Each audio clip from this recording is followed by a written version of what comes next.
আপনারা সবাই একটা গাছের পাতাকে দেখুন। যতক্ষণ পর্যন্ত ও গাছের সাথে মানে গাছের ডালের সাথে জুড়ে থাকে সে সবুজ থাকে, বাতাসের সাথে সে নড়তে থাকে। যতক্ষণ পর্যন্ত ও সূর্য থেকে পাওয়া রশ্মির শক্তি গাছে পৌঁছে দেয় ততক্ষণ ও ডালের সাথে যুক্ত থাকে।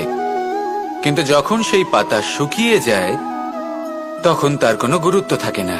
সেই পাতা গাছের ডালে এবং বৃক্ষের কাছে বোঝা হয়ে থেকে যায়। এবং এমন এক সময় আসে যখন সেই ডালটি শুকনো সেই পাতাকে পরিত্যাগ করে। এটাই আমরা এই প্রকৃতিতে দেখি এবং এটাই হলো সত্য। আর এটাই আমাদের জীবনে খুব বড় একটা শিক্ষা। যদি আপনিও নিজের জীবনে নিজের আপনজনদের কাছে বোঝা স্বরূপ হয়ে দাঁড়ান, তাহলে তারা আপনাকে যতই ভালোবাসুক না কেন, ওনারা যদি নাও চান তাহলেও এমন এক দিন আসবে যখন আপনার আপনজন আপনাকে পরিত্যাগ করবে। সেই জন্য সবসময় আত্মনির্ভর হয়ে ওঠার চেষ্টা করুন, নিরন্তর পরিশ্রম করতে থাকুন, কারোর উপর বোঝা হয়ে থাকবেন না, বরং তার সাথে মিলে দায়িত্ব পালন করুন।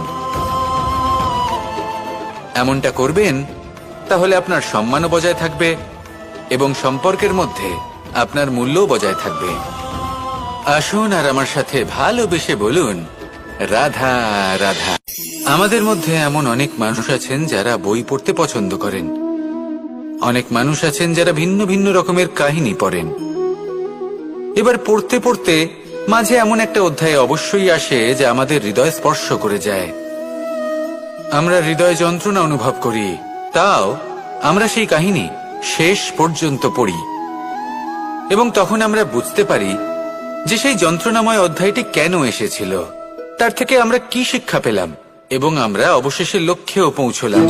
কিন্তু যদি সেই যন্ত্রণাদায়ক অধ্যায়টিতে আপনি থেমে যান, আপনি যদি এটা ভাবেন যে আমি আর পড়তে পারবো না, তাহলে আপনি জানতেও পারবেন না যে পরবর্তীতে কি হতে চলেছে। এই মন দুঃখে ভরে উঠবে, মনে প্রশ্ন আসতেই থাকে যার উত্তর আমরা পাই না, নিজেদের লক্ষ্য বুঝতেই পারি না।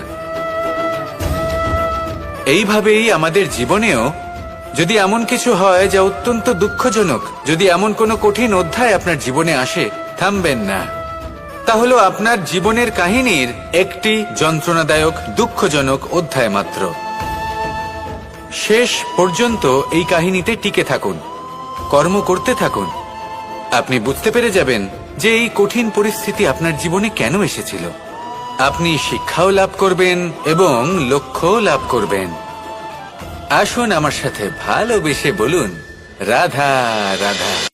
আশা এবং বিশ্বাস মানুষের জীবনের দুই অমূল্য স্তম্ভ। এটাই হলো ঢাল এবং এটাই হলো অস্ত্র। এটাই আমাদের রক্ষা করে এবং এটাই আমাদের জীবনের পথ প্রশস্ত করে। কিন্তু ছোট একটা সমস্যা আছে।